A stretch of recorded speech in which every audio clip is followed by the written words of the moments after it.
Hey there, healthcare heroes! Today, I'm diving into something crucial for all of us working in healthcare: nosocomial infections or healthcare-associated infections, HAIs. These are infections that patients pick up while receiving care, usually after 48 hours of being admitted. So what causes these nasty infections? Well, they can be triggered by a variety of pathogens.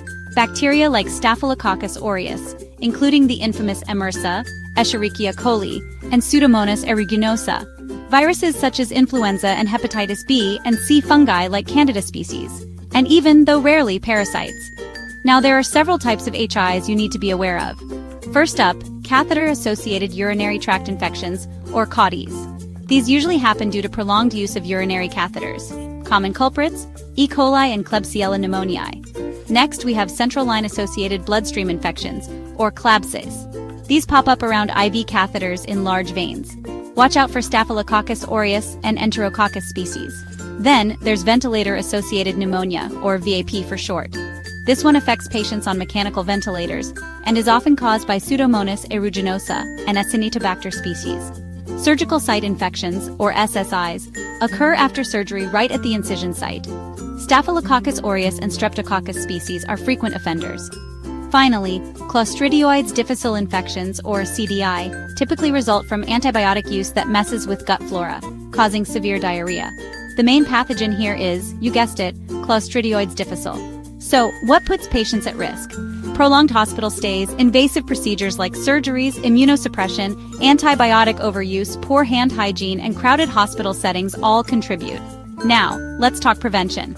Number 1. Hand hygiene. Proper hand washing with soap and water or using alcohol-based hand sanitizers is a must.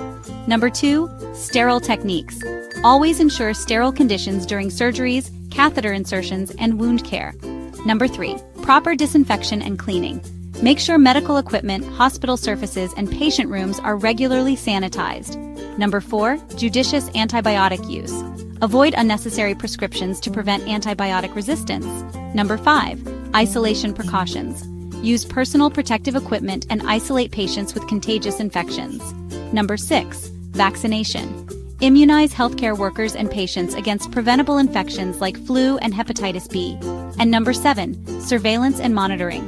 Track and report infections regularly to prevent outbreaks. The impact of HAIs is huge. They lead to increased morbidity, longer hospital stays, higher healthcare costs, and antibiotic-resistant infections. But, with effective infection control measures, we can significantly reduce their incidence. Stick to hygiene, proper antibiotic use, and continuous surveillance. Thanks for watching and for all the incredible work you do. Stay safe and keep fighting the good fight.